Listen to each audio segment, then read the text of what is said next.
ओम जय श्री गणेशाय नमः। ओम जय सरस्वती जी नमो नमः। ओम श्री भगवते वासुदेवाय नमः। मेरे साथियों, महाभारत कथा ग्रंथ को मैंने 17 भागों में बांटा है। उनमें से एक पहला भाग आमुख में आपको पहले सुना चुका हूं। ये 17 भाग निम्न हैं।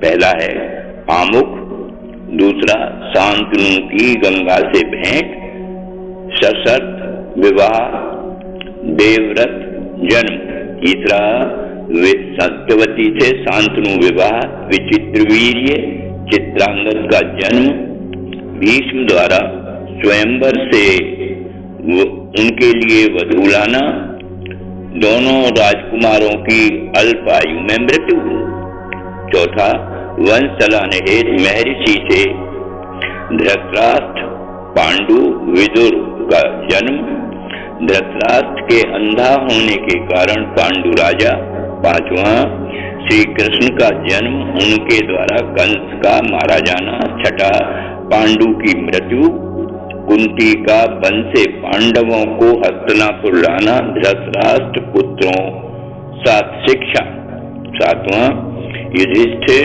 के राजकुमार घोषित होने पर शकुनी दुर्योधन की ईर्षा, श्री कृष्ण का रुक्मणी से विवाह, पांडवों का लाक्षागृह से सुरक्षित निकल जाना, आठवां पांडवों का पांचाल नरेश यहाँ स्वयंवर में जाना, अर्जुन का द्रौपदी से विवाह,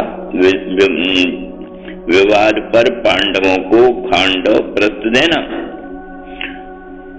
नवा है पांडवों की शक्ति बढ़ने पर राजसूय यज्ञ, शिशुपाल मारा जाना, दूत कीड़िया में पांडवों के हारने पर उन्हें 13 वर्ष का वनगमन, दसवां है वन अवधि में वन में राजा विराट के यहाँ कीचक बल, 11 पांडवों द्वारा शांति प्रस्ताव भेजना, दुर्योधन सुई की बराबर भी न देने पर अड़ा, श्री कृष्ण भी जाते हैं, 12वां कुरुक्षेत्र युद्ध स्थल में दोनों तरफ की सेनाएं आमने सामने, श्री कृष्ण का अर्जुन को गीता प्रवचन, 13वां भीष्म पितामह के घायल होने पर शरशय्या पर, 14वां द्रोणाचार्य के नेतृत्व में युद्ध, वीर अभिमन्यु वध, जयद्रथ घटोत्कच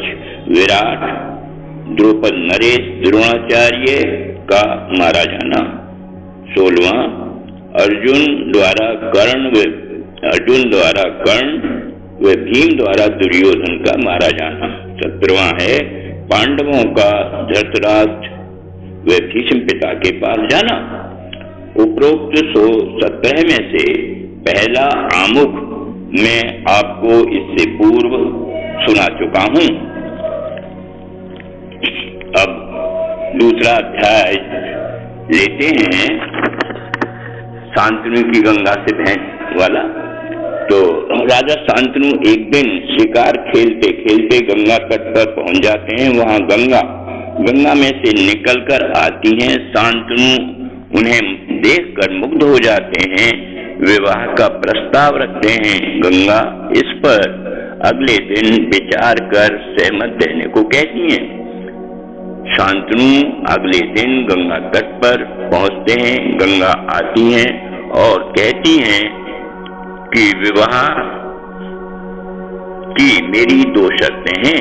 आप भविष्य में मुझसे कोई प्रश्न नहीं करेंगे और ना ही कारण पूछेंगे। शांतनु वचन देते हैं, विवाह हो जाता है। गंगा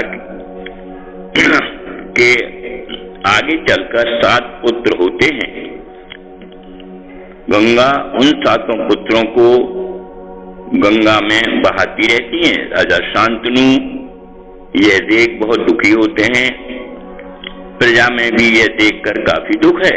8वें पुत्र के होने पर जब गंगा उसे भी बहाने ले जाती हैं तो राजा सहन नहीं कर पाते, वो रानी को ऐसा न कर कारण पूछते हैं। गंगा बताती हैं, हम दोनों पूर्व शाप से शापित हैं, इसी कारण वो ऐसा कर रही हैं। वो दोनों इससे पूर्व स्वर्ग में थे, वहां गंगा उन्हें देखकर मुग्ध हो गई थी। वहां ऋषि ने श्राप दिया था कि तुम दोनों पृथ्वी लोक पर जाकर रहो और तुम्हारे जो संतान हो उनके साथ ऐसा ही करने पर इससे मुक्ति मिलेगी। राजा 8वें पुत्र को अपने साथ ले जाने को कहते हैं, पर गंगा कहती हैं उचित समय आने पर उसे वापस कर देंगी। कुछ समय बाद राजा घूमते घूमते शिकार खेलने जंगल में पहुंचते हैं। वहां 2 छोटे बच्चे नवजात मृगशाला पर लेटे अनाथ मिलते हैं। राजा उन्हें उठा लेते हैं और भगवान की कृपा समझ आगे बढ़ते हैं। आगे चल वह राजगुरु को उनके पालन पोषण हेतु छोड़ देते हैं। जब उन बच्चों का नाम क्रमशः कृपी रखते हैं। कुछ समय बाद राजा गंगा तट पर जाते हैं। वहां गंगा में से निकलकर शांतनु को दिखाई पड़ती हैं, जो बाणों से विधि मालूम पड़ती हैं। राजा शांतनु बाण चलाने को तैयार होते हैं। वैसे ही गंगा बताती हैं कि गंगा को उन्हीं के पुत्र ने बांधा है। वो देवव्रत शांतनु के 8वें पुत्र हैं, जिनका नाम देवव्रत दिया गया है। शांतनु को सौंपती हैं और गंगा में समा जाती हैं। एक बार राजा के दरबार में एक घोड़ा बेचने वाला आता है, जिस पर कोई काठी नहीं चढ़ा पाता। राजा देवव्रत उस पर काठी चढ़ाने को कहते हैं।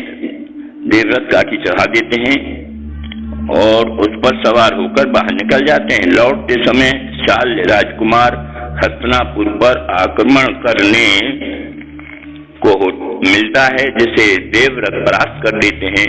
बंदी बनाकर लाया जाता है। अधिकतर मृत्युदंड को कहते हैं, पर देवव्रत उसे मित्रवत छोड़ने को कहते हैं। छोड़ दिया जाता है।